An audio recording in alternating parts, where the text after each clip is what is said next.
श्री गणेशाय नमः। बोलो सच्चिदानंद भगवान की जय।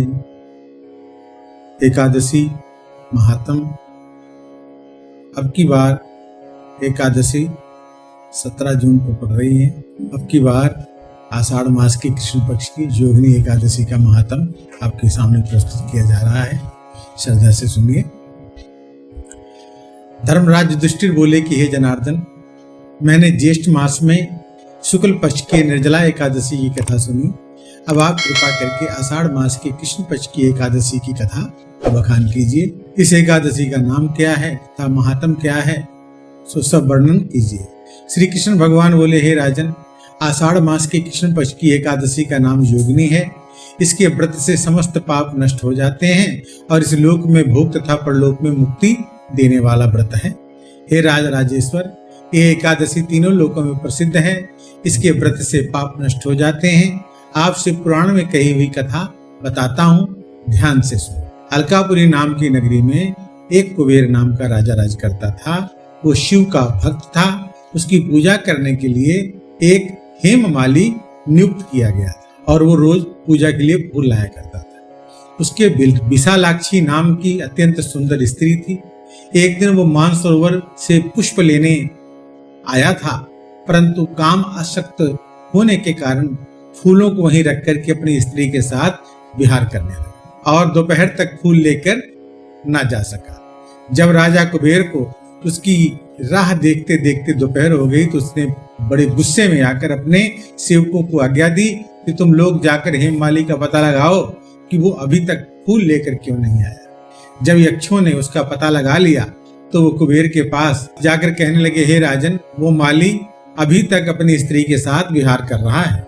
यक्षों की इस बात को सुनकर कुबेर ने हेममाली को बुलाने की आज्ञा दी थी। हेममाली राजा कुबेर के सामने डर से कांपता हुआ खड़ा हो गया। उसको देख करके राजा कुबेर को अत्यंत क्रोध आया। उसके होठ फड़फड़ाने लगे। उसने कहा, रे पापी, महानीच कामी, तूने मेरे परम पूजनीय ईश्वरों के भी ईश्वर शिव जी का अनादर किया है।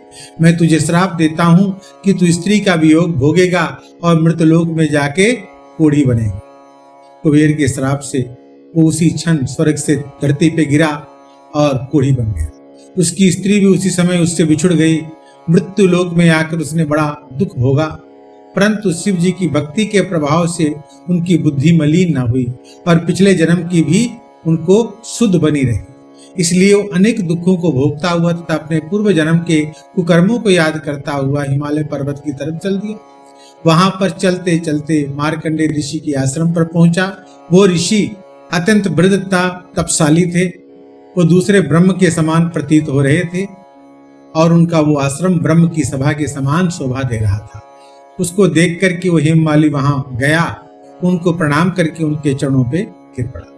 उसको देखकर मार्कंडेय ऋषि बोले, अरे, तूने कौन से खोटे कर्म किए हैं जिससे कोढ़ी बना है और महान दुख भोग रहा है। इस पर हेममाली बोला, हे मुनिवर, मैं यमराज कुबेर का सेवक था। मेरा नाम हेममाली है। राजा की पूजा के लिए नित्य प्रति फूल लाया करता था। एक दिन अपनी स्त्री के साथ विहार करते करते बहुत देर हो गई और दोपहर तक फूल लेकर नहीं पहुंच सका।